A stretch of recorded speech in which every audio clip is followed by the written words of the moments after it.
mënuma imaginer instant yi nii salaire sénégalais yi nii waxuma la ñeneen ñi les sénégalais lambda nga dang ci xalaat c'est-à-dire ça il se suscite c'est-à-dire bu ñuy defee 3 mois biir palais gars yi dañ leen di fekk biir palais dañ ma baal ci kàddu gi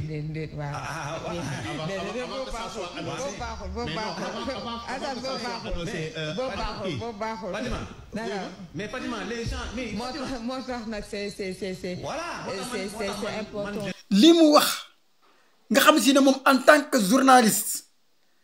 nekk ci ab média taxaw ci plateau di wax nga xam ne la ngay wax ñi lay déglu dañ koy jàppee information ngay wax loo xamante si ne dara du ci dëgg ñaar mooy am yow informé woo te muy lu grave en tant que journaliste xamoo li xew ba pare ngay taxaw ci plateau di wax ku dul journaliste sax balaa ngay toog ci plateau di wax war ngaa jéem a gëstu ci li ngay wax en tant que journaliste nag boo nee dangaa toog ci plateau bi di wax te la ngay wax xamoo ci dara loolu lu garaaw la te li lay firndeel ne waa ji li muy wax xamu ci tus li muy wax dara du ci dëgg dañuy seetaan vidéo bii nga xamante si ne Big Goof moo ko def muy bureau d'information et de communication du gouvernement vidéo bi nga xam ne def na ko tey ngir arrêter manipulation yi nga xam ne moo ngi wëy di am ci presse bu Sénégal.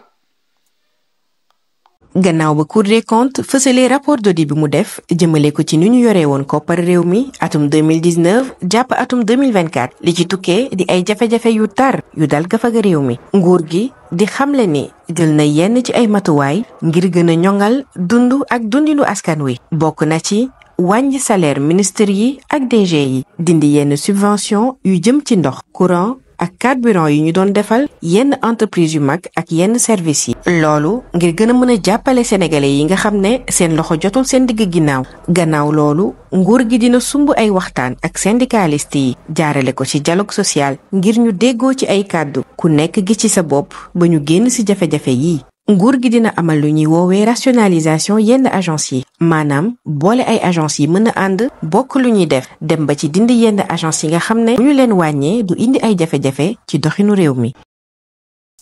defe naa ne lii leer na nañ ñun vidéo biñ ci defoon ci suba te journal bi bindoon ne moom li mu bind moo ngi ko jële ci Al Amine Lo tegaloon nañ leen fii li mu wax muy lu leer nañ moo li vidéo bi wax benn la. ministre yi ak DG yi ñi nga xamante si ne dañoo yore ay poste te ñi gis ne dañuy fayeeku yenn salaire yoo xam si ne jàpp nañu ne ëpp na ñooñu le gouvernement bi wax ne danañ ci taxaw pour xool salaire yooyu naka lañ koy wàññee bu fekkente ne nag yow danga ne journaliste nga ngay dem ci télé di wax te jéemoo gëstu dégluwoo sax nit ki la mu wax lan la ak naka la ko waxee ngay taxaw di wax loo xamante si ne kooka mësu koo wax loolu lu doy waar la loo xamante si ne Alioune Sall ministre bi yore wàllu média yi ci lii la war a taxaw liggéeyam bi njëkk mooy lii nga xamante si ne média yu bari moom la ñuy nekkee